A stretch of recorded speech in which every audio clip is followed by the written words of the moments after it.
Hi folks, let me begin by reading a comment that appeared earlier on a very popular video of mine called The Truth About Satan That You Won't Hear in Church. And the comment is in response to me claiming that Satan is a myth that changes over time. So a user called Xarosia, Xarosia, says, "Are you high? What does myth have to do with this? You're a Luciferian and you're trying to confuse people. Do you really think you're correct in thinking that Satan is on God's side after what he did? Saying Satan can't do anything without God's permission is retarded, and everything you're lying about in this video is covered in the Bible. Quote, let no man deceive you, unquote. I'll listen to the word of God before I ever listen to the word of a man who is clearly confused." And then the comment continues on another comment. "Furthermore, to the closing of your video saying Satan isn't real, the greatest trick he ever pulled on humanity was convincing us he isn't there. So like I said prior, you're either a Luciferian trying to confuse people, or you're just one of billions who has been deceived by him. Have a good day." I just picked this comment because it's typical of the sort of comment that I get on this video from the Christian community. The first thing that is, and this is really just a generalization, I'm not leveling an accusation against all Christians, but generally slander comes very much to the fore when a Christian comments on my video. It's very easy to slander someone. He calls me a deceiver, he calls me a liar, he calls me a Luciferian, whatever that is.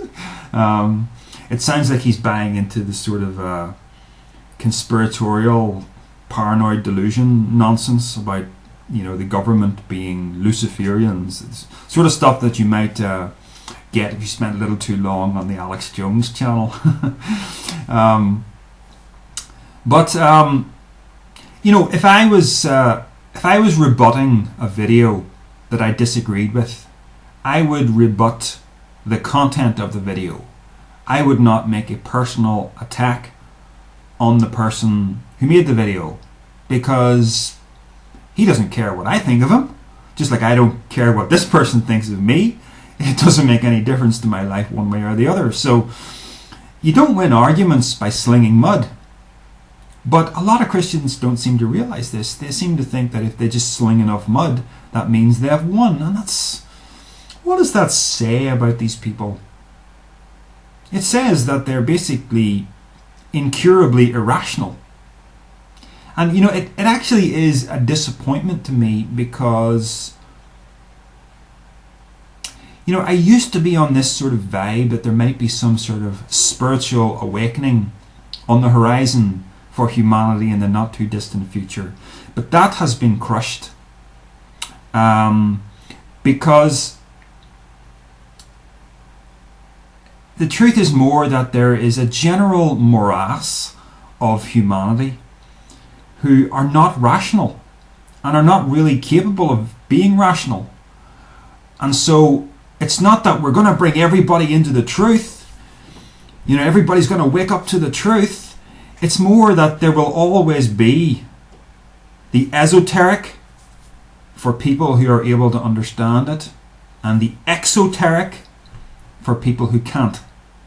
So you have general religion that gives man, something to believe in, something to comfort him. And then you have deeper truths for people who are self-realized enough and rational enough to understand them. And I honestly think that's always going to be the way, because you can only rise to that which you're capable of rising to. And I do believe that humanity is, generally speaking, incurably irrational. It's only some of us that are actually capable of doing something useful with our brains. And I know that sounds terribly arrogant, but I honestly think that is the truth that we observe. If you take David Icke, for instance, David Icke does these big lecture tours, and he has quite an outlandish belief system involving reptilians and the moon being an artificial spacecraft of some kind, projecting a false reality to earth. And yet he believes he's one of the awakened, and he's, bringing more and more people into this awakened state. And if you watch one of his lectures and the massive applause that he gets from thousands of people, and he's sitting there thinking, these are all the awakened people. But if you end up making a video, as I've done, where you disagree with David Icke publicly, the little Icke heads all come out and start slandering you for disrespecting their guru, or dare I say it, their messiah. It's got nothing to do with awakening. There are two kinds of people in the world. There are people who lead and people who follow. Religion is for people who follow. And even a lot of seemingly esoteric spiritual belief systems are there for followers. You have to be an individual.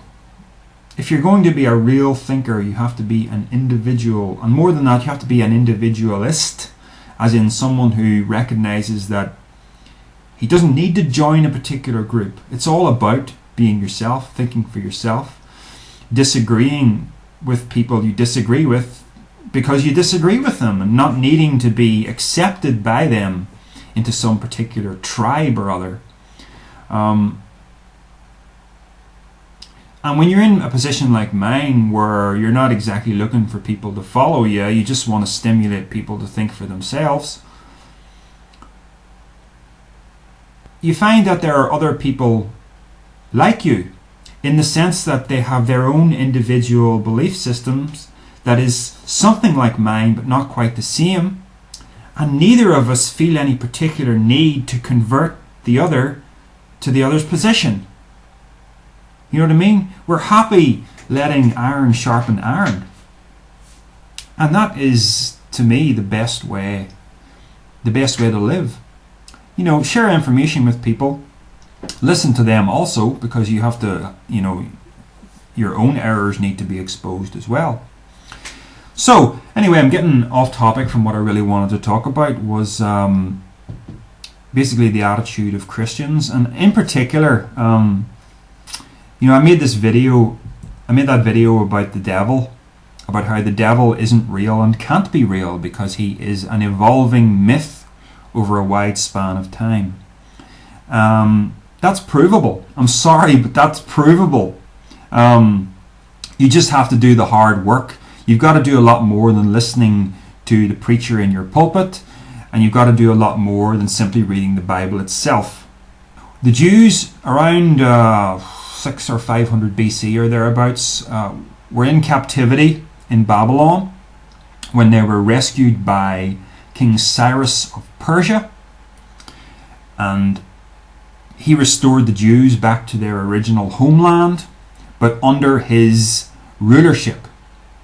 And at that time, the Jews would have been influenced by the Persian religion of Zoroastrianism. And if you look at Zoroastrianism, that is where you find they have a theology where there is the creator God, the positive God, who is known as Ahura Mazda, and you have this destructive spirit known as Angra Mainyu, or Mainyu, I'm not sure how to pronounce it, also known as Ahriman. So, this is where we see the beginnings of our character, Satan, the one that we recognize. He is Angra Mainyu of the Zoroastrians. He's the destructive spirit. So the Jews, influenced by Zoroastrianism, sought to find these concepts within their own religion. So they rebranded Satan as Angra Mainyu, or the original Satan character from the book of Job was developed into Angra Mainyu. I'm sorry, folks, but it's just too good a fit to ignore. The question that I have been debating for a while has been, why did the Satan character evolve from this angel who did God's bidding in the book of Job into an arch nemesis who was out to destroy and overthrow the kingdom of God? And the answer is, that's how Satan is portrayed in Zoroastrianism. And throughout the Old Testament, you see, there's not much talk, if any, of the end of the world. The emphasis is more on the establishment of Israel upon earth as God's special people.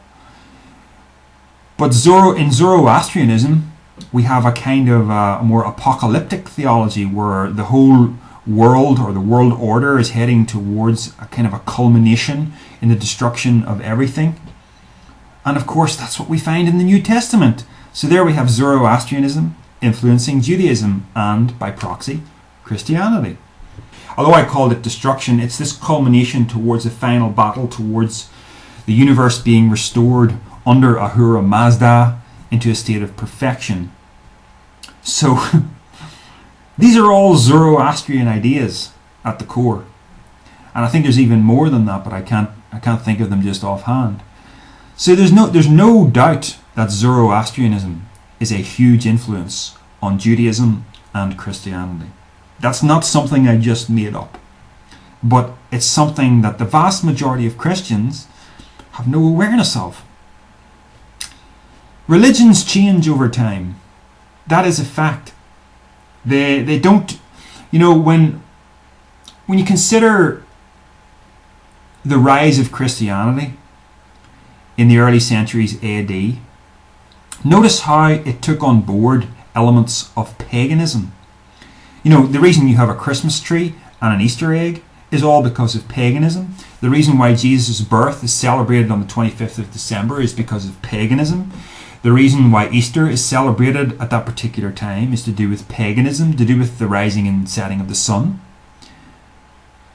So there isn't this clean break from one religion to another. So you can understand how exactly the same thing happened when Judaism was influenced by Zoroastrianism. It didn't become Zoroastrianism, but Zoroastrian elements were absorbed into Judaism, just like Christianity is absorbed with pagan elements, or pagan elements are absorbed into Christianity. That's what happens. It's just what happens, folks.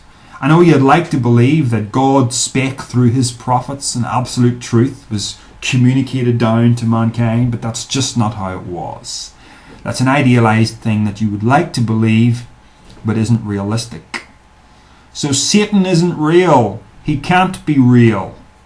He can't be real unless you've decided that Zoroastrianism is the real religion to follow, because that's where he came from. So here's the thing. Here's what I'm really building up to. When a Christian comments and tries to prove to me that Satan is real, the amount of times I have heard this is unbelievable. They'll say, the greatest trick the devil ever pulled was convincing the world he did not exist. Yeah, that's a nice catchphrase, but it doesn't prove a thing. Think about it. Does that phrase alone prove anything? Oh, let's use it for another character. Santa, right? The greatest trick that Santa ever pulled was convincing the world he did not exist. Oh, he must be real then. Sold. The greatest trick the tooth fairy ever pulled was convincing the world she does not exist. You see what I mean? It actually doesn't prove anything. You've got to offer some evidence here. Why do you believe in the devil? Because the greatest trick the devil ever pulled.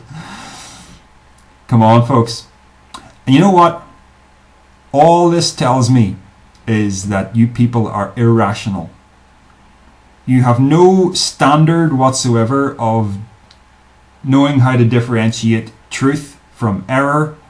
You just, you hear a nice catchphrase and you go, oh, that has a certain thing to it. Because, yeah, I can understand how it would benefit the devil if no one believed he existed. So, yeah, I get it. If no one believes he existed, then he can do his infernal work without anybody detecting him. So his work will be all the more effective. Okay, but that doesn't actually prove that he's real at all, does it? It's got to the point where I realize that there is no point whatsoever attempting to debate with such people, and when they sling mud at me, the best thing to do is just wipe the mud off and move on, either by ignoring the comments or blocking the users. There's nothing to do but that, because anybody who is capable of reason, of being rational and being decent, they'll rise to those things. But anybody who is not capable of it won't. And nothing you say will ever crack that eggshell and turn them into a different person, because they're just not capable of it. So, accept that the world is the way it is because there is a distribution of talent. And just as I could never win a singing contest, and you'll never hear me try, certain other people are not going to win any kind of intellectual contest because they're just not capable of it. But I guess it takes all sorts in the world.